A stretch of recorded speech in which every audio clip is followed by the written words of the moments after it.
is Sogalo, an artist, illustrator, photographer.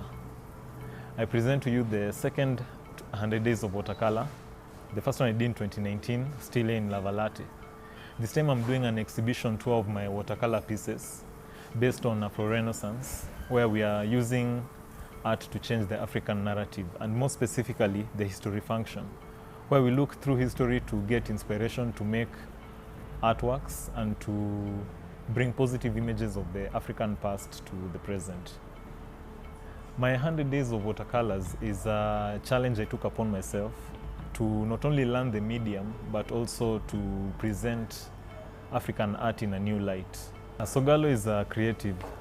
I'm an artist who has worked with several mediums, including photography, pencil work, painting, which is something I'm really getting into, some mural activities. Yeah. We find ourselves in a period where we don't really have a strong connection to our roots, and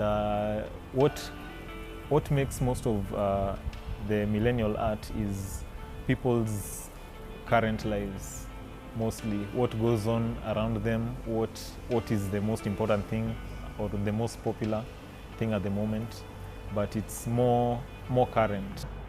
I'd say that a lot of people don't really value art, and in the said state, a lot of artists, they mostly don't really understand what they're creating. In as much as, yeah, it's good to create art, and it's nice, okay, it's not really nice, it's good to create art, and it's important for the artist to create art. The artist does not really see much value in their work, and therefore does not present their work in such said value. So it's really easy to get lost in the daily happenings of life, which with people still saying that they don't really need art, or they don't understand the artists yet consuming art every day.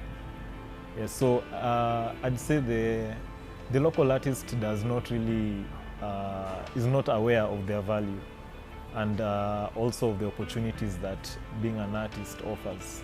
The epitome of Sogalo is making art that stands the test of time.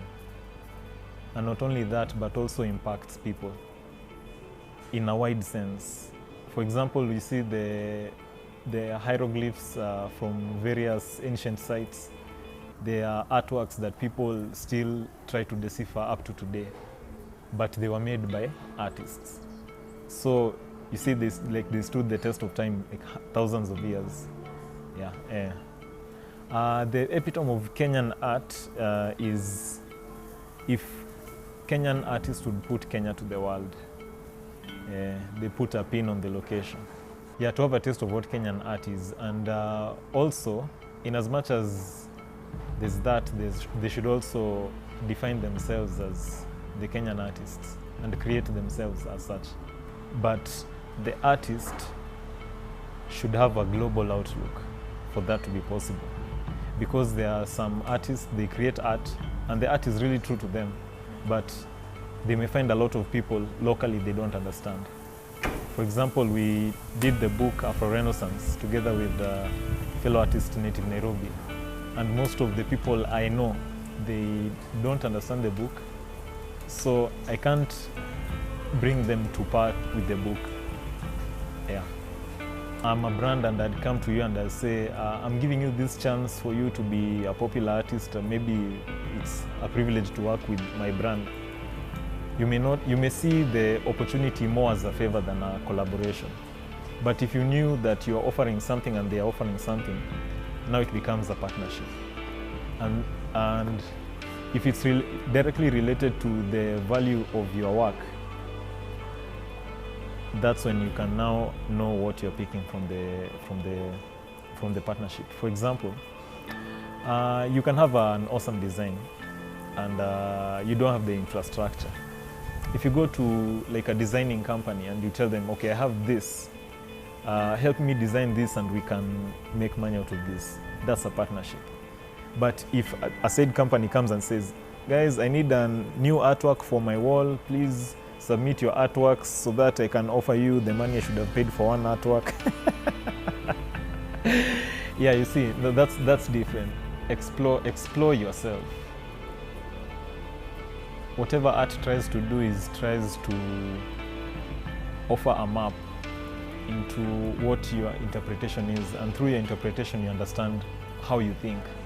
And when you understand how you think, you understand how you relate to the world and also to everything else. And I think a lot of people in this technological age, they are hyped to act reactively to things. And the more reactive a person is, the more unconscious they are. And the more unconscious they are, the less aware they are of themselves. Social media's impact in art. Social media helps by putting the artist out there.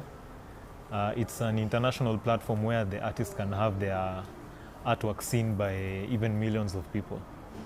And it's also a good place for getting inspiration, because you get to see the work of other artists, and you get to learn from what their technique has resulted into. Technology has been, technology and art. Technology is like a tool where you can now, when you create your art, the way you design your art to be interactive with the people.